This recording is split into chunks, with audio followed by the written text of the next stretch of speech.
Welcome back to the Warrior Project podcast. I am your host, Brianna, and today we are going over all of your embarrassing gym stories. And we're just going to get right into this.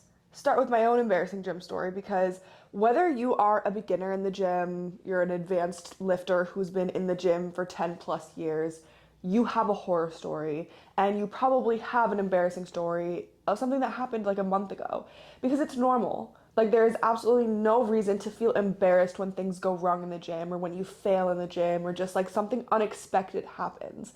So, I'm gonna tell you my first ever gym horror story. Okay, this was like November of 2016. I was consistently in the gym at that point for maybe a month. Like, I had always been in and out of the gym, you know what I mean? But at this point, a month of solid showing up every single day.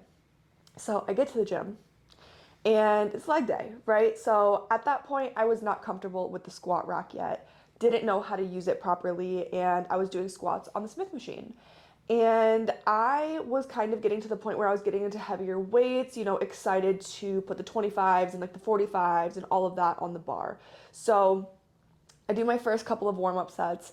I pull a 25, no, let me rewind because I need to set this up for you. I need to give you the context. If you're watching the video, I will put a picture of what the Smith machine looks like up on the screen.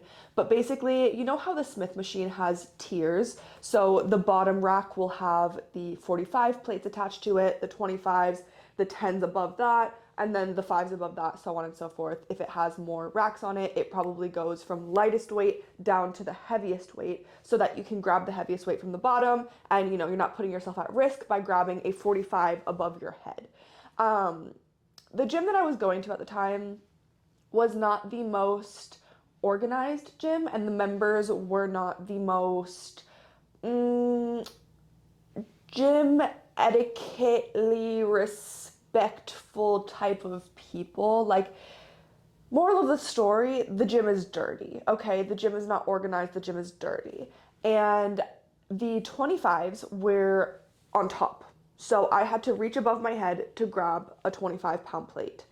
And I'm not sure what happened in that moment, but I pulled the 25-pound plate off of the rack and it slipped out of my hands and fell directly from literally my head level down onto my toes.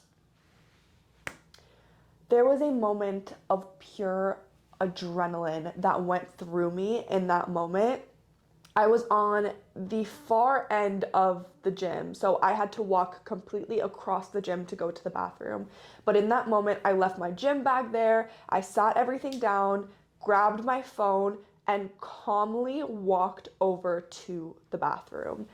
And I was like, there's no way that shit just happened.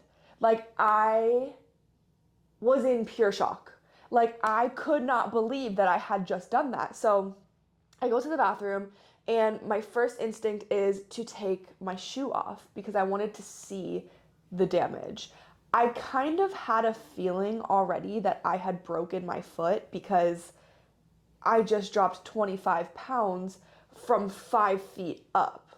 You know what I mean? So I pull it off, and mind you, it's only been maybe 30 seconds to a minute since it happened at this point. And my entire top of my foot is already black and blue. So I called my dad. He's a doctor. So, and anything goes wrong in my life, health issues, whatever, like something happens, my father is the first person that I call. So I called him, I explained to him what happened, and I'm hoping he's just gonna tell me, oh, don't worry about it. It's probably just a bad bruise. Like, just go home, chill out. This man tells me, oh, okay, I have a podiatrist friend over at this hospital. You can go over there, get an x-ray, whatever. And I was like, great, great. Haven't even gotten more than one exercise in today, and now I'm on my way to the hospital. So my next call was to a friend that I had made in the gym. And I am so lucky that he was there at the same time that I was because he's like a big dude. So I knew he would be able to carry me out because at that point the pain was setting in. Like, the adrenaline had you know, rushed away. I don't know. It's an adrenaline rush, so I guess it rushes to you and rushes away. I don't know. Whatever. We're moving on. Okay, so the adrenaline had died down. I was starting to feel the pain in my foot, and I could not walk on it.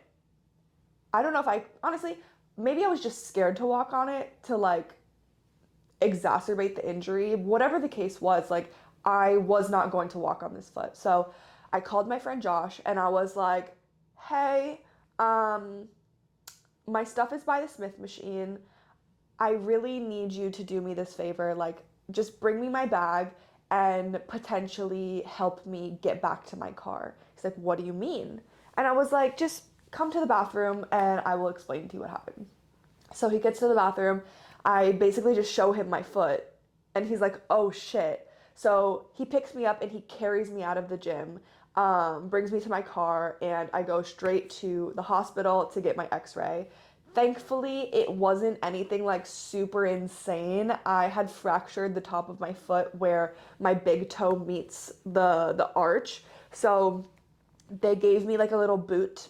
I had to walk with crutches for the first couple of days. And then finally, after like, I think like 2 or 3 days, I was able to put pressure on it and walk around like a normal person. But let me tell you, I was back in the gym the minute I was off the crutches. They suggested that I didn't go back to the gym, like, doctor recommendations and such that you're supposed to listen to. Listen to your doctor. This is just a story from what I did back in the day. If it were now, I would be listening to my doctor. But basically, he told me, don't go to the gym. You don't want to like get the area swollen or like, whatever. And I was like, okay, period. For sure. Like, I'll wait until you give me the okay to go back to the gym. Girl. I was back in the gym the minute I was off those crutches. I was doing upper body, I was doing lower body, but like mainly machines and stuff. I just wanted to get back into it. Like I was walking around the gym with a boot on my foot, and I had at least one person a day come up to me and be like, you good? Like, are you sure you should be here right now? And I was like, yeah, everything's fine, everything's cool. Like, that rest days did not exist for me at that point, so I just knew I had to go regardless. But honestly, in the moment, I was a little bit embarrassed that I had just maimed myself with a 25-pound plate. But at the end of the day, it's gonna happen. Like, there's a reason that gyms have like a whole department to file incident reports, because shit happens. Thankfully, I learned my lesson, and for the past almost 7 years since that's happened now, I grab onto my plates real fucking tight. So, there's pros and cons to everything. Yeah, I broke my foot, but I also learned a really good lesson. Now that's my story for the day. And I did post a Google Doc for you guys to send stories in. That Google Doc will be in the show notes of this episode as well. Because I plan on doing these episodes regularly, doing little story time episodes. I think that'll be really fun. And I think it's really helpful for beginners in the gym to see, okay, it's normal for me to fail and it's normal for me to embarrass myself, because I think we all go into this thinking that everybody around us is perfect and they just know what they're doing, when in reality, we've all had our day one and we've all had our moments of weakness in the gym, and that's absolutely okay. So I have a few of your responses pulled up here. Okay, so these are pretty short stories because since it is on the Google Doc thing, there's like a character limit. If you want to send a PDF of a longer story, you can email me at brianna@twp.fit. I'll have that down in the show notes for you as well. But let's get into these. Let's get into these real quick. So, hey, my name is Kayla. Earlier this year, I was in my unfortunate ego lifting phase. Girl, we've all been there. We've all been there, babe. And decided to try 185 barbell squat until failure. Keep in mind, the most I had ever done before was 155 for like 10. First few reps went okay with 185, but I go down for the fourth and immediately knew I fucked up. I fully had to bail on the rack bars, but I was attempting a lower bar squat and lost my balance. I fell backward in the world's least graceful way ever, and then my fucking shoe got stuck under the bar somehow. The squat racks are also quite literally in the dead center of the gym. Luckily, I was not hurt at all and my shoes protected my feet, but I spent a good 20 to 25 seconds trying to get myself up and composed. The shame of re-racking those weights in front of everyone was so bad, I just went home. I am so glad that you are okay.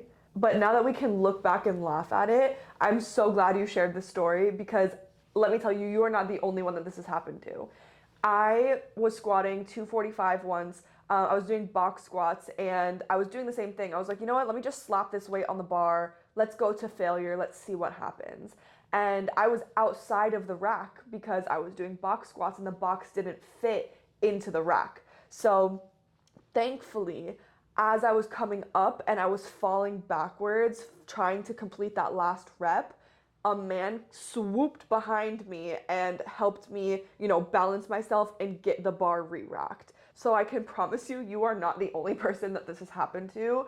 I just, by the grace of the universe, somehow had somebody come and help me soon enough. But I know there's somebody else listening to this right now, just reminiscing on their own bail and fail. Okay, let's get into this next story.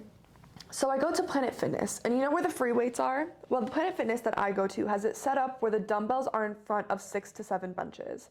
So I got a bench right in the middle of all of them and set it up at an angle, maybe about 30 degrees so I can get an easy bar because I wanted to try some skull crushers where you put your arms above your head and you hit triceps, right? Okay, so as I go to lean back and get into position to start my set, I get comfortable to start and do maybe like 5 reps before the bench decides to fall on me and I literally fall backwards to where the bench is completely flat and the easy bar falls on the floor and makes a huge sound. When I went to get up, all you see is people staring at me like what just happened. And to make it worse, they sounded their lunk alarm, which if you don't know what it is, it's an alarm that sounds so loud to let the employees know that there is a disturbance so that they can address it. I was so embarrassed and I felt myself turning so red. Thankfully, there was a nice girl who came up to me to see if I was okay to make me feel not so embarrassed of what just happened. When I tell you that the Planet Fitness lunk alarm is among my worst fears in this world, because the amount of stories that I've heard like this of people dropping a weight or something happening and the lunk alarm sounding, I am so glad you're okay. And you are braver than most. You survived the lunk alarm. Let's be so fucking for real. Okay, next we have a little bit of a shorter one. Let's get into this. I went to the gym and I was working out in a corner facing the Stairmasters where a woman was using one. Next thing, I see a man walk up to her in the middle of her workout to try and talk to her. She stops the machine to take a headphone out and I could fully see how uncomfortable he was making her. I waited a minute because I wanted to make sure they didn't know each other, and then I see him touch the back of her thigh and I could tell she was uncomfortable. I immediately get up and act like I know her, asking how she was doing, and said, "It's been forever since I've seen you. How have you been?" And the guy walks out of the gym. Oh my God. First of all, thank you for assisting this woman. I will never understand the audacity that some men have in the gym. Like, gym creepers are a real thing.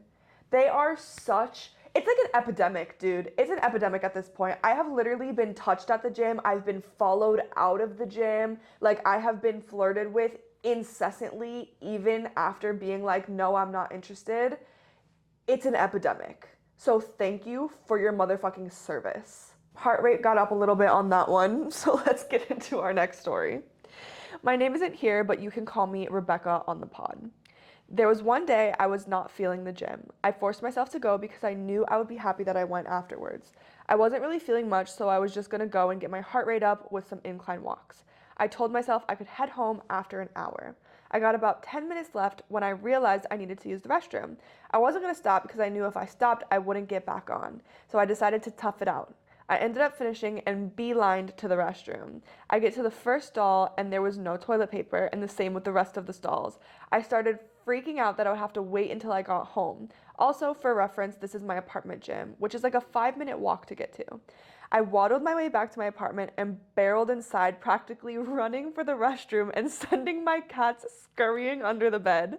I ended up making it just in time and decided that if I had to go again in the future, I would just need to take the break and chance not getting to go back on the treadmill again.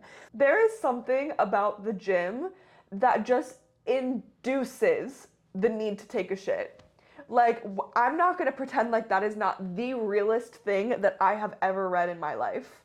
But the fact that there was no toilet paper, the way that I would start keeping a roll of toilet paper in my gym bag, I think we all need to start doing that. After listening to this, I think that the new gym bag essential needs to be a roll of toilet paper.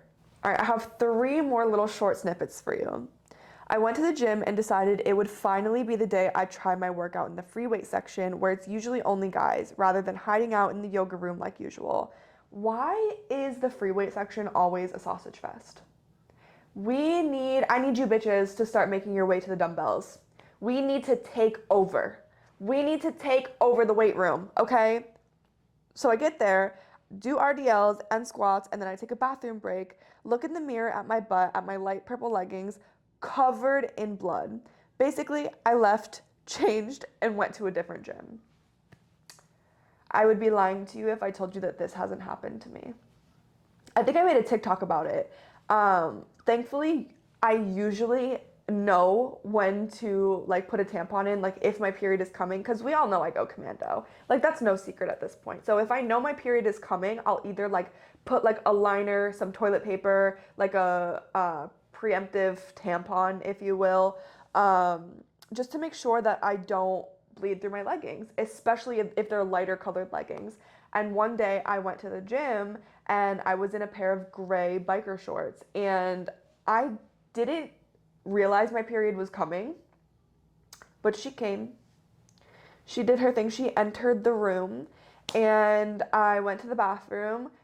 I didn't even look in the mirror. I pulled my pants down to pee and I realized that I was just covered in blood. Like Niagara Falls type shit. So I literally just stuck some toilet paper in there, got in my car, and went home. That was the end of that workout. The very first time I ever went to the gym, I was with my now sister-in-law and didn't realize that you could stop the treadmill with a button. So I moved my legs to the side to take a drink, and as I stepped back on the treadmill, I tripped for like 5 minutes like Bambi on ice.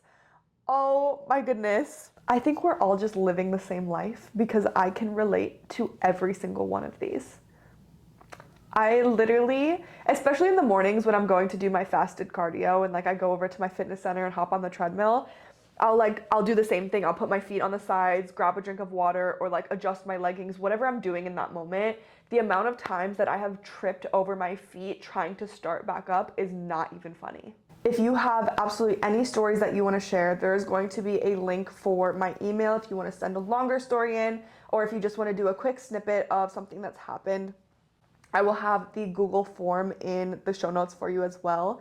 But I would love to hear your stories. I think this will be so helpful for people who are struggling with gym anxiety, just to let them know that they're not alone in making mistakes. And if you're still feeling like you're going to be embarrassed in the gym if something goes down that isn't in your favor, I'm here to tell you that it is completely normal. Like, I definitely went into my fitness journey thinking that everyone around me was judging everything that I was doing, when in reality, the gym is like the most selfish place on earth. Like when you think about it that way, every single person goes to the gym to become better. Like they are focused on becoming a better version of themselves, whether it's for their mental health, their physical health, whether it's just to look better in general. They're there for them. And they're probably staring at themselves in the mirror just like I do every time I'm there. Like half the time, I could not tell you who the heck is around me in the gym because I'm focused on me. I'm focused on my pump. You know what I mean? Of course, there are going to be the assholes here and there who, yeah, maybe they are judging you or maybe they are having something to say about something that you're doing.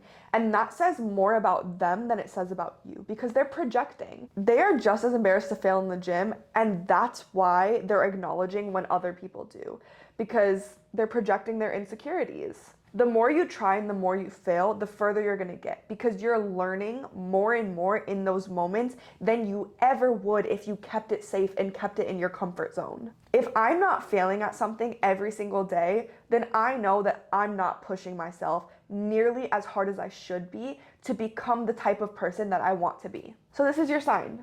Stop being embarrassed and just fucking show up for yourself. fall on your ass, make loud noises, and just do the damn thing, because you only get one life to become successful and become the person that you want to be, and you are not going to get there unless you're experiencing failure. Because let's be so fucking for real, growth does not happen in your comfort zone.